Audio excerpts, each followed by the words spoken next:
Majelis Tafsir Al-Quran adalah lembaga pendidikan dan dakwah Islam yang bertujuan mempelajari dan mengajarkan Islam berdasar Al-Quran dan As-Sunnah. Didirikan pada tahun 1972 oleh Al-Ustadz Abdullah Tufel Saputro di Surakarta, dilatar belakangi oleh kenyataan bahwa amalan umat Islam di sebagian besar daerah di Indonesia belum sesuai perintah Allah dan Rasul-Nya. Majelis Tafsir Al-Quran didirikan untuk kegiatan pendidikan dan dakwah, tidak menjadi undergo organisasi massa atau organisasi partai politik apapun. Sepeninggal Al-Ustadz Abdullah Tufel Saputro pada September 1992, kepemimpinan yayasan ini diamanatkan kepada Al-Ustadz Dr. Andes Ahmad Sukino hingga sekarang. Kegiatan dakwah MTA meliputi pengajian khusus dan pengajian umum. Pengajian khusus diselenggarakan di MTA Pusat Surakarta dan perwakilan-perwakilan maupun cabang-cabang Majelis Tafsir Al-Quran yang tersebar di dalam negeri dan luar negeri.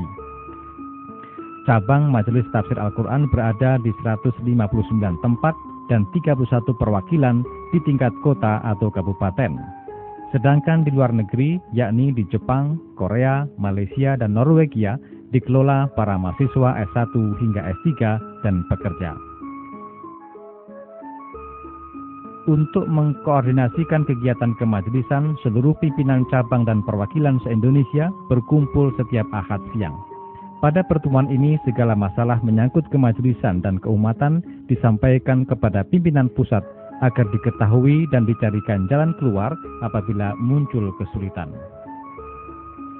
Pengajian khusus berlangsung seminggu sekali dengan ustadz yang dikirim MTA pusat ataupun yang disetujui pimpinan pusat. Materi utama yang diajarkan adalah tafsir Al-Quran dengan acuan tafsir keluaran Departemen Agama dan kitab-kitab tafsir lain, baik karya ulama-ulama Indonesia maupun karya ulama-ulama negara Islam lain, Salafi dan Khalafi. Proses belajar mengajar bersifat dialogis sehingga kajian tafsir berkembang ke kajian akidah, syariat, ibadah, akhlak, tarikh, dan permasalahan aktual sehari-hari. Sementara itu pengajian umum diselenggarakan setiap hari Ahad jam 8 hingga jam 10 di MTA Pusat Surakarta. Kurang lebih 5.000 orang dari berbagai kota di tanah air hadir dan menyimak dengan seksama pengajian yang disampaikan Al-Ustadz Dr. Andes Ahmad Sukino dengan metode ceramah dan dialog interaktif, baik langsung maupun melalui telepon. Di samping Allah memerintahkan supaya mengikuti Al-Quran, Allah mencegah, melarang, wala tattabi'u subula. Jangan mengikuti jalan-jalan selain Al-Quran. Pada pengajian ini, para peserta mendapatkan brosur Ahad pagi berisi materi kajian dilengkapi dengan ayat-ayat Al-Quran dan hadis-hadis terkait dengan topik bahasan. Pengajian umum Ahad pagi disiarkan langsung radio MTA FM dan bisa diakses melalui internet via fasilitas Yahoo Messenger. Hal ini berdampak makin meluaskan lingkup dakwah MTA sehingga makin banyak pula umat Islam yang datang dan mendengarkan kajian. Ada perubahan cukup signifikan di kalangan umat baik dalam akidah, ibadah, dan akhlak. Terbukti tidak sedikit peserta dan pendengar pengajian Ahad pagi ini menyerahkan berbagai bentuk pusaka yang dianggap memiliki kekuatan bagi hidupnya. Mereka sadar benda-benda itu justru tidak akan menyelamatkan, tapi menyengsarakan hidupnya kelak. Kepercayaan masyarakat terhadap lembaga dakwah ini terus tumbuh. Sejumlah pejabat negara, cendekiawan, ulama, tokoh masyarakat, dan bahkan pimpinan partai politik menjalin silaturahim dengan MTA untuk bekerja bersama-sama sesuai kapasitas masing-masing dalam rangka memberi pencerahan kepada umat. Di bidang pendidikan formal, Majelis Tafsir Al-Quran mengelola sekolah mulai taman kanak-kanak, sekolah dasar Islam terpadu, sekolah luar biasa, dan SMA. Program pendidikan ini bertujuan untuk menyiapkan generasi bangsa yang beriman, cerdas, terampil, dan berakhlak mulia. Tingkat taman kanak-kanak dibuka di beberapa kota, SDIT dan SMP di Kecamatan Gemolong, Sragen, sedangkan SMA diselenggarakan di Surakarta. Sekolah dikelola dengan sistem pondok sehingga pembinaan intelektualitas spiritualitas dan moralitas dapat dilakukan secara intensif, serius, dan berbobot.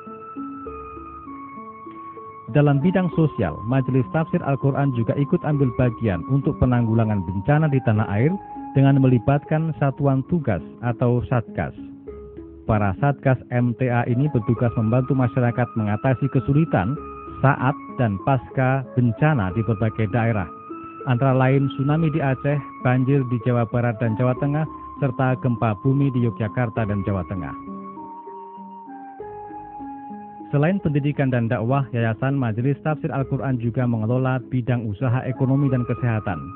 MTA membuka rumah bersalin, balai pengobatan, dan apotek yang melayani warga MTA dan masyarakat umum. Pelayanan kesehatan ini meliputi persalinan, kesehatan ibu dan anak, klinik gigi, dan klinik umum.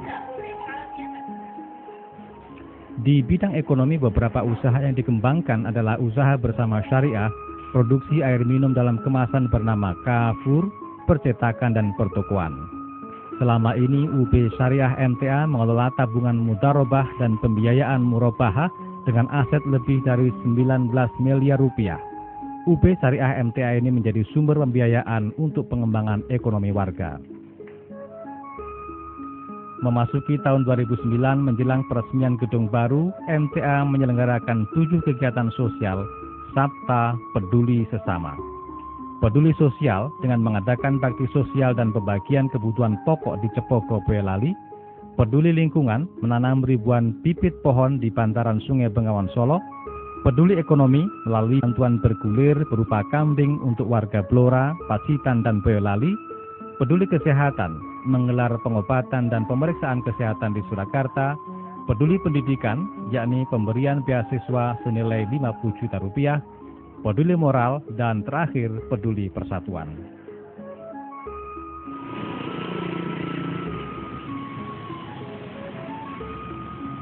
Gedung baru Yayasan Majelis Tafsir Al-Quran dibangun di Jalan Ronggo Warsito, Surakarta untuk mengakomodasikan kegiatan dan pengembangan dakwah. Gedung 4 lantai ini berdiri di atas lahan seluas 1.500 meter persegi, dibangun sejak awal bulan Mei 2008. Secara swadana, warga MTA dan para simpatisannya membiayai pembangunan gedung senilai kurang lebih 13 miliar rupiah. Gedung beratap baja ringan, dinding dari bata ringan, dan lantai dari granit diselesaikan selama 10 bulan. Bangunan seluas 3.650 meter persegi ini digunakan untuk pengajian Ahad pagi dan kegiatan dakwah lainnya.